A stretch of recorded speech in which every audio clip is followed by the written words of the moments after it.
Oi gente, tudo bom? Vamos lá. Eu vou tentar fazer uma aulazinha bem básica e conceitual para vocês, nessa quarentena, né, terem um entendimento, né, melhor do assunto do segundo bimestre de vocês, né, que é o assunto de vetores, tá? Primeiramente, gente, a gente tem que entender que a gente está saindo da cinemática escalar, tá? Que foi vista no primeiro bimestre como movimento uniforme, movimento uniformemente variado, tá bom? E entrando agora na cinemática vetorial, tá bom? E para a gente entender a cinemática vetorial, a gente inicia, né, a cinemática vetorial com os vetores, tá? Então, a gente tem que ter em mente esses três objetivos aqui, ó. O conceito de um vetor, tá? Entender que agora a gente está na cinemática vetorial e as operações com os vetores, tá? De início, tá bom? Então, vamos lá. Como visto anteriormente, né? A grandeza escalar, né? São grandezas que são definidas apenas pelo seu valor numérico e sua unidade de medida, como tempo, temperatura, volume e massa. Grandezas vetoriais são aquelas grandezas, tá, que necessitam de uma direção e um sentido, além do seu valor numérico, tá bom? A grandeza escalar, ela se preocupa apenas com o valor numérico. Já a grandeza vetorial não. Ela precisa de uma direção e também de um sentido para ela ser uma grandeza vetorial, tá bom, gente? Tá? Então, ó, são chamadas de grandezas vetoriais todas as grandezas representadas por vetores, tá bom? Então, ó, todo vetor, gente, ele vai ter um módulo, que é o seu valor numérico, direção e sentido, tá? Direção e sentido, gente, são bem parecidos, mas eles possuem uma diferença que a gente vai ver aí no decorrer do vídeo. Professor, ainda não entendi a diferença entre uma grandeza escalar e uma grandeza vetorial. Vamos ver os exemplos aqui, ó, de grandezas vetoriais.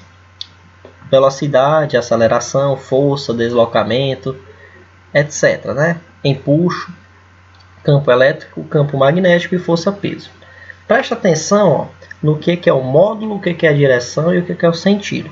Voltando aqui para a grandeza escalar, a gente tem como exemplo o tempo, a temperatura, o volume e a massa. Ok? Me diz uma coisa. O tempo, ele tem o seu valor, né? Seu valor em segundos, né? 10 segundos, 1 minuto, 1 hora. Mas você nunca vai ouvir essa expressão dessa forma, ó. O tempo, ele foi até a esquina e voltou. O tempo, ele foi até a cidade do Rio de Janeiro e voltou. Não faz sentido, né? Vamos usar agora a temperatura. A temperatura, ela foi até uma UPA e voltou. A temperatura se deslocou 100 metros. Isso é um absurdo, né? Isso não faz sentido para você, tá? Agora, vamos ao mesmo exemplo com um exemplozinho vetorial, tá? A velocidade de um carro daqui até a cidade de Horizonte era tal valor. Quer dizer, já faz sentido, né? Porque aí, ó, o deslocamento, através do deslocamento, você tem uma velocidade. Então é aí que entra a diferença entre módulo, direção e sentido. Uma grandeza escalar, gente, ela vai precisar apenas do valor numérico. Já uma grandeza vetorial, qualquer uma dessas daqui, se vocês perceberem, vão precisar de um módulo, de uma direção e de um sentido. Tá bom?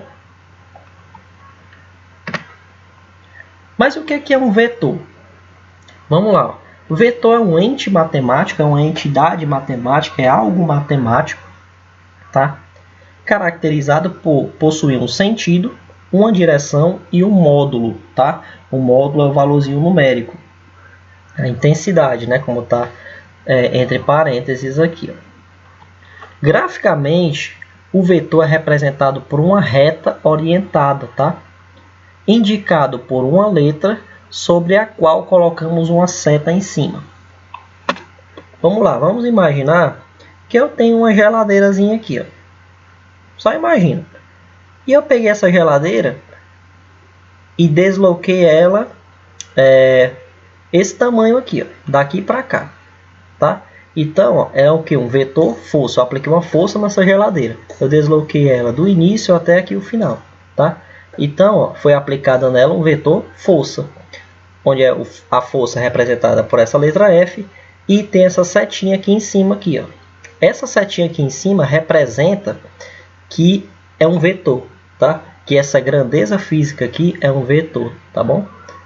Então, toda vez que vocês virem, né, uma letra de alguma grandeza física com uma setinha em cima, saiba que ela é um vetor, tá bom? Ela possui módulo, possui direção e possui sentido, tá bom? Aqui mesma coisa o vetor velocidade, ó, o Vzinho com a setinha em cima. Velocidade ela possui módulo, direção e sentido, tá?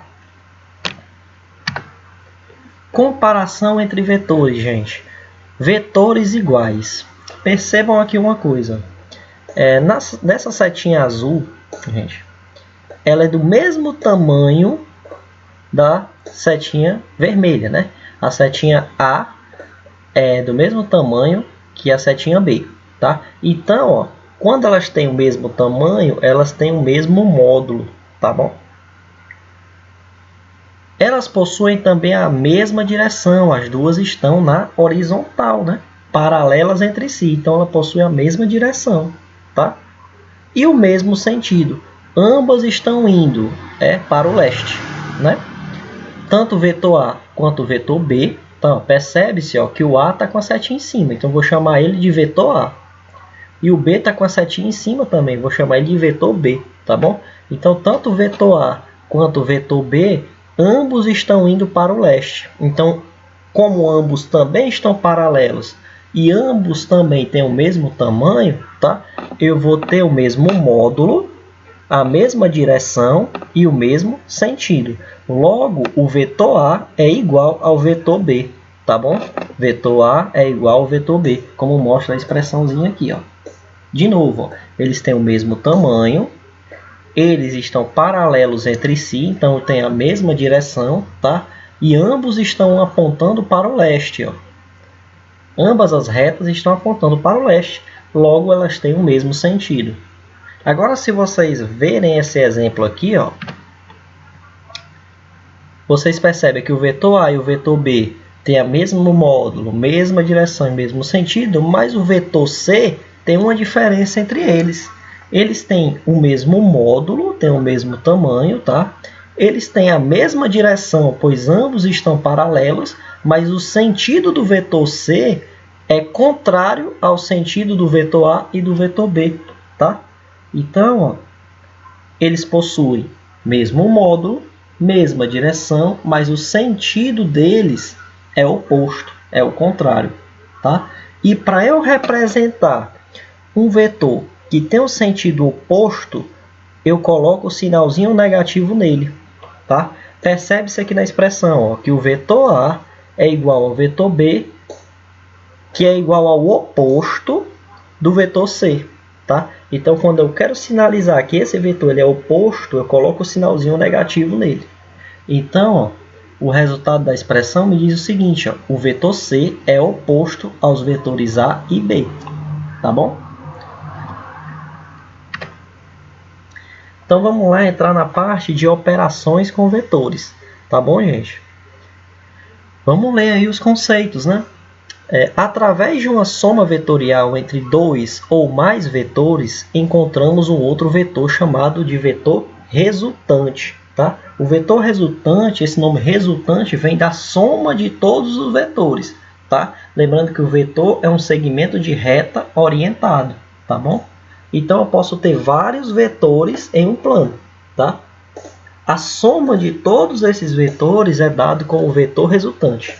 Tá bom? Alguns livros ou alguns sites de pesquisa, né, quando vocês estão fazendo as atividades e dando uma pesquisada, algumas videoaulas também, trazem como vetor soma. É a mesma coisa, tá bom? Vamos lá, o vetor resultante, né, ele representa a soma entre todos os vetores. Existem duas regras para se fazer a soma de vetores, tá? Que a gente vai ver aqui agora. Primeiro é a regra do polígono. A regra do polígono ela é utilizada quando eu tenho mais de dois vetores, geralmente. Tá bom, gente? Por que é a regra do polígono? Porque quando eu juntar todos esses vetores aqui, ó, eles formam, quando eu coloco o vetor soma, o vetor resultante, tá? Forma um polígono, uma figura poligonal. Percebe-se? Então vamos lá. Geralmente a regra do polígono ela é utilizada quando eu tenho mais de dois vetores, tá bom? Então quando você vê um exercício que ele te traz mais de dois vetores, não saiba que você vai usar a regra do polígono para descobrir ou o vetor soma ou qualquer outra coisa, o vetor diferença, não sei, tá bom? É utilizada na adição de qualquer quantidade de vetores, tá? A regra é fazer coincidir a extremidade de um vetor, a ponta da seta, tá? Com a origem do outro. O vetor soma também é chamado de vetor resultante. Será o vetor que une a origem do primeiro com a extremidade do último, formando assim um polígono. Como assim? Não entendi. Ó. Primeiro, quando eu vou usar a regra do polígono, eu tenho esses vetores todos espalhados. Tá? E eu tenho que uni-los para formar um polígono. Tá bom? Como é que eu vou fazer? Eu vou pegar a extremidade do primeiro vetor e unir com a origem do segundo vetorzinho aqui, ó, tá? Isso aqui, ó, é como se eu pegasse o vetor B e trouxesse ele para cá, ó. Assim, eu só transferia, mas eu não mexia na direção dele nem mexia no sentido. Eu só transferia ele do jeito que ele está aqui, daqui para cá, tá bom? Ó, unindo a extremidade do primeiro vetor com a origem do segundo, tá bom? E quando eu for colocar o vetor C, eu vou fazer a mesma coisa, gente. Ó. Eu vou unir a extremidade do segundo vetor com a origem do terceiro vetor, tá? Que é o vetor C. E me deu aqui ó, essa representação aqui, ó. Essa união me deu isso aqui, ó. Presta atenção, ó. A extremidade do primeiro, tá? Está ligado à origem do segundo. A extremidade do segundo está ligado à origem do terceiro, tá? E o vetor soma, o vetor resultante, ele traz da origem do primeiro vetor até a extremidade do último vetor, tá? Monta-se assim um polígono. Geralmente a regra do polígono, gente, ele vem em papel quadriculado, tá? Esses vetores vêm dentro de papéis quadriculados, tá? E eu consigo descobrir o vetor soma dele aqui, ou pelo teorema de Pitágoras, ou por qualquer outro tipo aí, tá? Até por decomposição de vetores, tá bom? Que a gente vai ver um pouquinho mais na frente. Agora, uma das mais utilizadas, gente, é a regra do paralelogramo, tá bom? O que é a regra do paralelogramo? A regra do paralelogramo, ela é utilizada quando eu tenho dois vetores, geralmente, tá bom? Com o que a gente tem que fazer aí na regra do paralelogramo, tá? Primeiro, junte as origens dos vetores, tá? Agora aqui vai ser diferente, ó. Tu lembra que o primeiro, a regra do polígono, eu pegava a extremidade do primeiro vetor e ligava com a origem do segundo? Agora vai ser diferente. Eu vou unir as duas origens aqui, ó, e me dá essa representação aqui, ó, vetorial, tá bom? Bem aqui, ó, vou ter o quê? Um ângulo. Vai se formar um ângulo entre esses dois vetores, tá bom? Trace uma linha paralela em cada um dos vetores, formando um paralelogramo, tá, gente? Ó, o que é isso? Eu tracejei linhas paralelas aqui no vetor B e tracejei linhas paralelas aqui no vetor A, tá? Aí me deu esse paralelogramo aqui, ó. O vetor resultante, o vetor soma, ele vem da origem dos dois vetores, tá? Até a extremidade aqui desse paralelogramo, tá bom? Então, ó, esse vetor R vai ser o vetor que representa a soma dos vetores A e do vetor B, tá? O vetor R vai representar a soma do vetor A com o vetor B, tá? E aqui eu consigo calcular o módulo desse vetor R aí, né? Dependendo do módulo de A e do módulo de B, tá bom? Agora, como é que eu calculo o vetor resultante pela regra do paralelogramo? Tá? O cálculo do módulo do vetor soma, do vetor resultante, é dado pela lei dos cossenos, que é essa formulazinha aqui, ó. Vetor S ou R, né? Vetor soma ou vetor resultante ao quadrado, é igual ao módulo do vetor A ao quadrado mais o módulo do vetor B ao quadrado mais 2 vezes o vetor A vezes o vetor B vezes o cosseno do ângulo entre esses dois vetores, tá bom? Então, eu vou usar aí essa lei chamada lei dos cossenos, tá? Para calcular o vetor resultante entre dois vetores, tá bom, gente? Só que existem alguns casos particulares. Como assim? Vamos lá. Casos particulares da regra do paralelogramo. Vamos lá. Quando os dois vetores eles formam um ângulo de 0 graus, quando é que isso acontece? Quando eles têm a mesma direção e o mesmo sentido, mesmo que eles tenham os módulos diferentes, tá bom? Quando eles tiverem a mesma direção e o mesmo sentido, eu apenas vou ter o vetor soma desses vetores quando eu somar o primeiro vetor mais o segundo vetor, tá bom? Isso vai acontecer quando o ângulo entre esses dois vetores for 0, tá bom? Agora, quando o ângulo entre esses dois vetores formarem 180 graus, que é quando eles tiverem a mesma direção, mas o sentido deles é oposto, tá? Tanto que já tem um sinal de menos aqui, ó, eu vou só subtrair o módulo do vetor A menos o módulo do vetor B, tá bom? E quando esses dois vetores formam entre si um ângulo de 90 graus, aí eu uso o teorema de Pitágoras para descobrir o valor do vetor resultante, tá bom? Então vamos lá, subtração, né, de vetores, né? Vamos entrar aí na subtração. Imagine que isso aqui representa, tá? Dois vetores, tá bom? E esses dois vetores, o vetor resultante dele, eu tracejaria linhas paralelas aqui ao y e tracejaria linhas paralelas aqui ao x, tá bom? O vetor resultante deles vai vir aqui, ó, da origem dos dois vetores aqui até a extremidade, né? Esse aqui seria o vetor resultante. Na subtração de vetores, gente, o que vai acontecer, ó? O vetor x se manteve, ó, mas o vetor y ele pegou o sentido contrário, né? E ficou aqui com o sinalzinho negativo. Então, ó, se o vetor resultante seria esse, tá? O vetor diferença seria ao contrário, tá?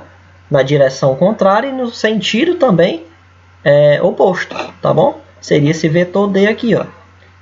Fiz a mesma coisa, ó, linhas paralelas ao vetor x, linhas paralelas ao vetor menos y, origem dos dois vetores até a extremidade aqui, a outra extremidade do paralelogramo, tá bom, gente? Que me deu aqui essa representação, ó. Tá bom?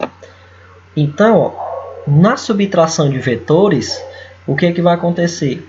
Vai acontecer que, geralmente, um dos vetores vai ficar no sentido contrário, tá bom?